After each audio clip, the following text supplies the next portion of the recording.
Episode के start में reveal होता है कि लाओना उस ईवल बंदे के साथ फाइट में काफ़ी हार्ट हो चुका है और उसकी ज़िंदगी बस कुछ घंटों की मेहमान है।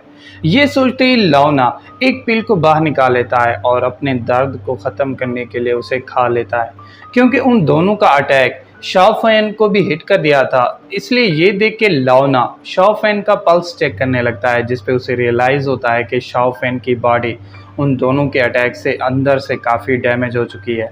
ये देखते ही लाओना अपनी पावर्स को एक्टिवेट कर लेता है और उसे शाओफैन की बॉडी के अंदर ट्रांसफ़र कर देता है और उससे शाओफैन की इंजरीज को हील करने लगता है। तभी शाओफैन लाओना की एनर्जी के लगने से जाग जाता है, जिस पे लाओना उससे पूछता है कि तुम यहाँ क्या कर रहे थे। जिस पे शाओफैन उसे बताता है कि मेरे घर का पानी ख़त्म हो गया था, इसलिए मैं अपनी मदर के कहने पे यहाँ पानी भरने आया था। क्योंकि लाओना की ज़िंदगी कुछ ही घंटों की मेहमान थी, इसलिए वो शाओफैन को कहता है कि मेरे पास एक सीक्रेट मेथड है जिससे तुम अपनी पावर्स को इंक्रीज़ कर सकते हो। तो क्या तुम उस मेथड को सीखना चाहोगे? क्योंकि शाओफैन जीनियू से ज़्यादा ताकतवर बनना चाहता था, इसलिए वो लाओना की ऑफ़र को फ़ौरन एक्सेप्ट कर लेता है, जिस पे लाओना उसे बताता है कि ये सीक्रेट मेथड बहुत ही नायाब है और इसके बारे में तुम अपनी फैमिली मेम्बर्स, इवन अपने क्लोज दोस्तों को भी नहीं बता सकते। सिर्फ यही नहीं, अगर तुमने इस सीक्रेट मेथड की पावर्स को हासिल करना है तो इसे दिन में सिर्फ एक बार यानी रात को एक्टिवेट करना होगा, और वो भी सबसे छुप के। क्योंकि शाओफैन खुद को स्ट्रॉन्ग बनाना चाहता था, इसलिए वो लाओना से प्रॉमिस करता है कि वो इस सीक्रेट मेथड को सबसे छुपा के रखेगा और किसी के सामने नहीं लाएगा। ये सुनते ही लाओना खुश हो जाता है और उसे एक रेड कलर की पिल दे देता है और फिर उसे बताता है कि तुमने हर रात को इस पिल की पावर को कल्टीवेट करना है और उस पावर को अपनी बॉडी के अंदर मर्ज करना है। सिर्फ यही नहीं, तुमने इस पिल को भी दूसरों से बचा के रखना है ताकि कोई इसे चुरा ना सके। क्योंकि लाओना ने उसकी और जिनयू की ज़िंदगी बचा ली थी और उसे अपनी पावर्स को इंक्रीज़ करने का भी तरीका बताया था, इसलिए ये देख के शाओफैन लाओना को अपना टीचर बना लेता है और उसके आगे झुक के खुद को लाओना का स्टूडेंट बना लेता है। ये देख के लाओना खुश हो जाता है और शाओफैन को उस सीक्रेट मेथड के बारे में और ज़्यादा बताने लगता है। अब थोड़ी देर के बाद वहाँ सुबह हो जाती है। जिन्यू, जो कि उस ईवल बंदे की एनर्जी की वजह से बेहोश हो गया था, वो जाग जाता है और फिर शाओफैन के पास चला जाता है और उसे भी नींद से जगा देता है।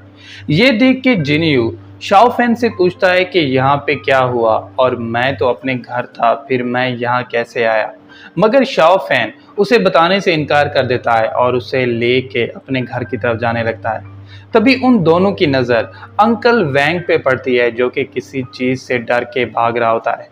ये देख के शाओफैन अपने गांव की तरफ भागने लगता है, जिसके बाद रिवील होता है कि उसके गांव पे डीमंस ने अटैक कर दिया था और अपनी पावर से उन सबको मार डाला था।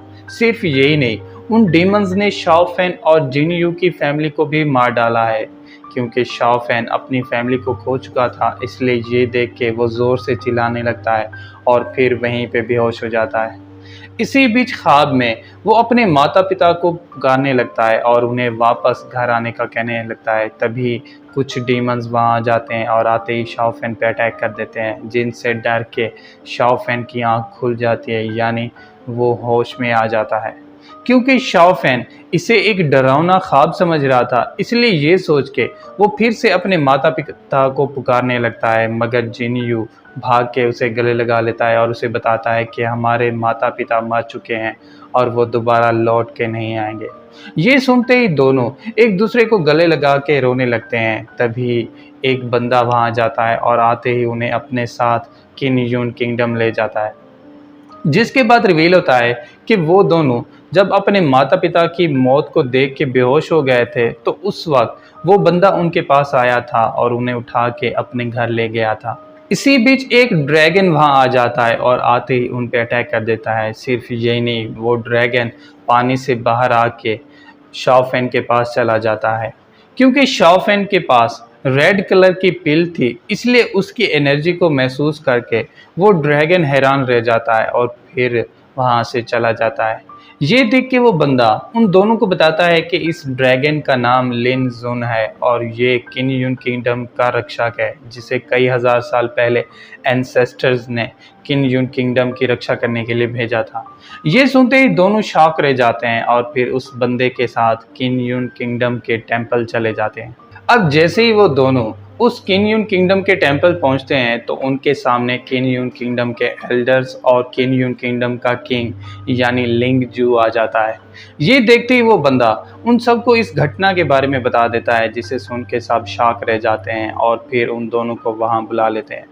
जिस पे लिंग जू शाओ फैन और जिन यू से उस घटना के बारे में पूछने लगता है। ये सुनते ही जिन यू जो कुछ जानता था वो उसे बता देता है, मगर शाओ फैन जिसने मास्टर लाओना से वादा किया था वो सब कुछ जानने के बावजूद भी किंग लिनजू को कुछ भी नहीं बताता, क्योंकि वो दोनों अनाथ हो चुके थे और उनका इस दुनिया में कोई भी नहीं था। इसलिए ये देख के लिंगजू उन्हें एल्डर्स के सेक्ट में शामिल करने का ऑर्डर दे देता है ताकि वो उनके सेक्ट में ट्रेनिंग करके खुद को पावरफुल बना सकें।